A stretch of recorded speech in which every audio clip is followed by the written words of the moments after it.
Bonjour Alexandre. Bonjour Caroline. Ça va ? Très bien. Vous avez pris des couleurs après ce week-end ensoleillé. Il faisait tellement beau, on l'a vu au Sable d'Olonne. Et on l'a vu au Sable d'Olonne et on l'a aussi vu sur les bords de terrain. Transition. Bah oui, je sais. Sur les bords de terrain de football, hein. On y va quand même, on se recentre. Actu football avec, on en parlait à l'instant dans le journal, la rencontre de National 2, donc 29e journée, les Herbiers face au Gaulle FC. C'est ça, un match au sommet. On en reparle. Et oui, on en reparle. On y va aller pour cette avant-dernière journée. Les Herbiers leaders recevaient à Massabielle leur dauphin du Gaulle FC. Une victoire et les Rouges et Noirs pouvaient valider leur montée en national sur cette dernière à domicile. Et ce sont les visiteurs qui vont ouvrir les débats. 17e minute, un centre venu de la gauche pousse Rémi Pillot à une première parade. Mais Florian Raspentino, ancien Canari, est le premier sur ce deuxième ballon. 1-0 pour Gaulle FC. À la 38e, les Vendéens au corner avec Pierre Lavenant. Alexandre Lavenant, le capitaine, trouve Benjamin Brelivet. Les Herbiers reviennent un partout. C'est le score à la pause, mais la tâche va se compliquer en début de deuxième pour les hommes de Laurent David. Bousculés dans le jeu, les Herbretais vont voir les Lyonnais repasser devant après avoir touché le montant 5 minutes plus tôt. Gaulle FC concrétise cette fois par Alexis Gonçalves Pereira 2-1. Avant le break, 3 minutes plus tard, le centre de Julien Quadio trouve le malheureux Léo Jousselin qui contre le ballon sur son gardien, il peut éviter le but. Gaulle FC se détache 3-1 et scelle définitivement le score de ce match et les affaires se compliquent pour les Herbretais. Deuxième, ils devront absolument gagner samedi face à Moulins-Isère pour espérer monter et aussi espérer que les autres ne gagnent pas. Le coach du VHF, Laurent David, avec Thibaut Grasset. On a eu une entame un peu difficile.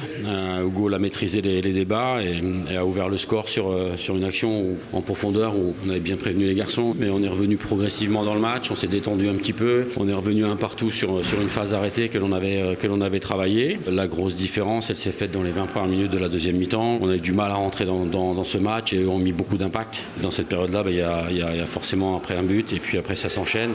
Donc c'est un peu plus compliqué. Une déception, mais je retiens quand même pour l'instant une très belle saison, même si bien évidemment, au même titre que les garçons, je suis déçu ce soir.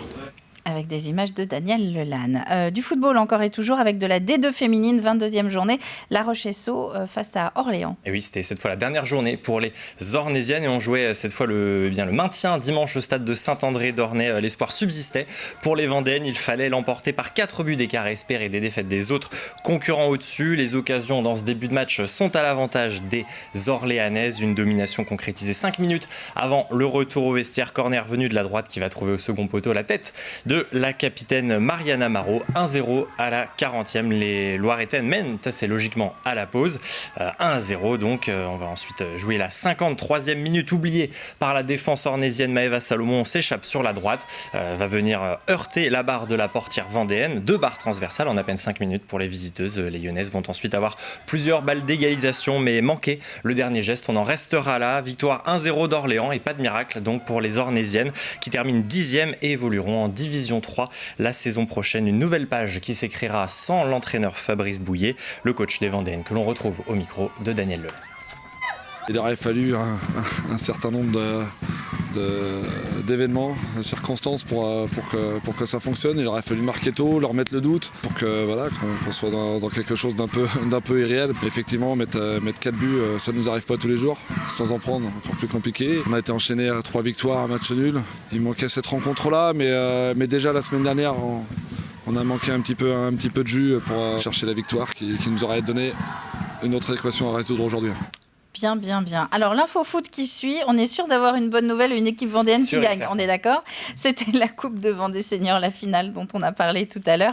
TVEC Les Sables qui recevaient Aubigny. Exactement, ça se Et c'est des Vendéens qui ont gagné. Et c'est ça, et ça se passait sur un autre terrain vendéen, celui de Pouzauges et le stade Jacques Chartier samedi soir. Les Sablais du TVEC en bleu, pensionnaires de R1. De l'autre, Aubigny en rouge qui eux évoluent en R3 et avantage pour les Sablais sur le papier. Mais pourtant, ce sont les Aubinois qui allument la première mèche lancée à la limite du hors-jeu. Teddy Laurent vient battre le gardien d'un pointu qui termine dans le petit filet opposé. Aubigny mène 1-0 au quart d'heure, mais les Sablés reviennent sur ce pénalty de Mbaki, un partout à la 27e. Le numéro 9 que l'on retrouve 6 minutes plus tard, servi par Lionel Bicong. Mbaki s'emmène bien le ballon et trompe de nouveau le portier adverse. 2-1 pour le TVEC 85 qui rentre au vestiaire avec cet avantage. Eusebio Mbaki, décidément intenable, que l'on retrouve dès l'entame. Un triplé pour le numéro 9 Sablais, 3-1.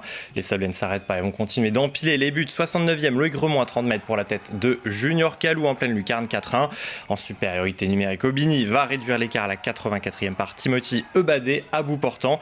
Mais à peine quelques secondes plus tard, le portier aubinois manque complètement sa relance. Mbaki s'offre un quadruplé. Victoire 5-2 des Sables TVEC qui remporte la Coupe de Vendée. Thibaut Grasset était justement avec l'entraîneur des Sablais, Denis Calès, juste après la remise de la Coupe. On savait qu'ils n'allaient pas lâcher de toute façon. Maintenant, on ne fait pas un bon début parce qu'il fallait peut-être aussi s'habituer au terrain, au volume de jeu. C'était l'ouverture du score qu'on ne voulait pas. Mais je sentais quand même l'équipe maîtrisée. Je sentais qu'à tout moment, on pouvait aller devant. Donc on rentre devant la mi-temps et on ne pouvait pas rester comme ça parce qu'ils étaient quand même dangereux sur les coups de pied arrêtés. Il fallait aller chercher le 3e, le 4e et le 5e. Parce que cette équipe, on savait aussi qu'elle n'allait rien lâcher. Et les joueurs ont fait le nécessaire pour amener la Coupe de Vendée au Sables d'Olonne. Et les Sablés qui font d'ailleurs coup double ce week-end puisque l'autre club, celui des Sables FCEC, a remporté la Coupe des Pays de la Loire. Victoire face à Saint-Nazaire, pensionnaire de N3 0-0. Après prolongation, les Vendéens sont allés chercher le titre après la séance des tirs au but. Victoire 10-9 à la séance de tirs au but. L'actu sportive était au Sables d'Olonne, décidément, ce week-end. Hein. Énormément de choses. Ring hockey, eh bien là, c'est pas au Sable, tiens. Non, c'est pas au Sable, c'est même pas en Vendée. Du ring hockey national 1 élite, 20e journée. Noisy-le-Grand qui recevait La Roche-sur-Yon. C'est un tout petit peu plus loin, en Seine-Saint-Denis. Tout petit peu plus loin. Allez, on y va avec les Lyonnais qui étaient en déplacement samedi soir. Rencontre sur le parquet du 2e du championnat. Noisy-le-Grand, les Vendéens en maillot gris sont eux 5e et les Franciliens ouvrent rapidement la marque après 5 minutes. Marc Pujol met les siens devant 1-0. 20 minutes plus tard, à quelques secondes de la pause, Pujol y va de son doublé. Après 25 minutes, Noisy-le-Grand domine les débats. 2-1. Au retour des vestiaires, les Vendéens vont voir leurs adversaires du soir creuser un peu plus l'écart. 3-0 sur cette réalisation de Dacosta. Une petite minute plus tard, les Vendéens vont enfin débloquer leur compteur par Marcos Pinto. On en est à 3-1.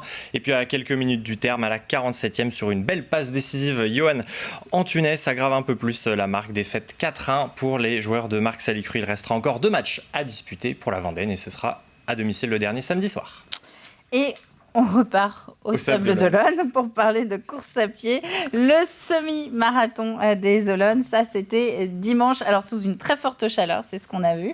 Une très très belle course avec plus de 4000 participants. Et oui, pour cette 30e édition qui est du semi-marathon international, s'il vous plaît, des Sables d'Olonne. Une épreuve intégrée depuis cette année au calendrier de la World Athletics. Ça signifie qu'il y avait des points à aller chercher pour le classement mondial et sur un nouveau parcours, surtout de 2 boucles à effectuer en aller-retour. Chez les hommes, c'est le Marocain Abida Ezamzami qui s'impose après 1h 4 minutes et 47 secondes. Chez les femmes, c'est l'Algérienne Nawal Yahi qui a été la plus rapide en 1h 15 minutes. À noter aussi la 5e place de Brice Daubord, le sociétaire du Saint-Jean-de-Mont-Vendée Triathlon, se classe 5e et premier français. Un plateau de haut niveau donc, mais pas que. Il y avait aussi 3 formats, 5, 10 km et 10 km handi au programme. Et je vous propose de retrouver le vainqueur de ce semi-marathon côté homme, Abida Ezamzami, propos recueillis et traduits par Thibaut Grasset. Merci à l'organisation pour leur accueil, pour leur coup de pouce du départ à l'arrivée depuis hier soir jusqu'à aujourd'hui. Mon objectif, c'est de participer aux Jeux Olympiques de 2024, ainsi qu'aux Championnats du monde, parce que j'ai déjà réalisé les minima pour les qualifications au marathon à Daegu, Rotterdam et à Bombay. Et on va s'arrêter là, Alexandre, pour aujourd'hui ? Et rapidement, pour ce soir ? Ah bah oui, dites-moi, allez, 85 chronos, qu'est-ce que vous nous prévoyez ? 18h45, toutes les autres images et les classements. Et puis les invités, le FC Lyonnais qui s'est qualifié pour les quarts de finale. Eh bien, le FC Lyonnais sera l'invité d'Aurélien Huard à partir de 19h05. Et donc on parle rugby. On parlera rugby. Bah oui, parce que exactement. pour ceux qui s'y connaissent pas, il faut quand même le dire. On en a tellement parlé. Le FCY, c'est du rugby. Merci Alexandre.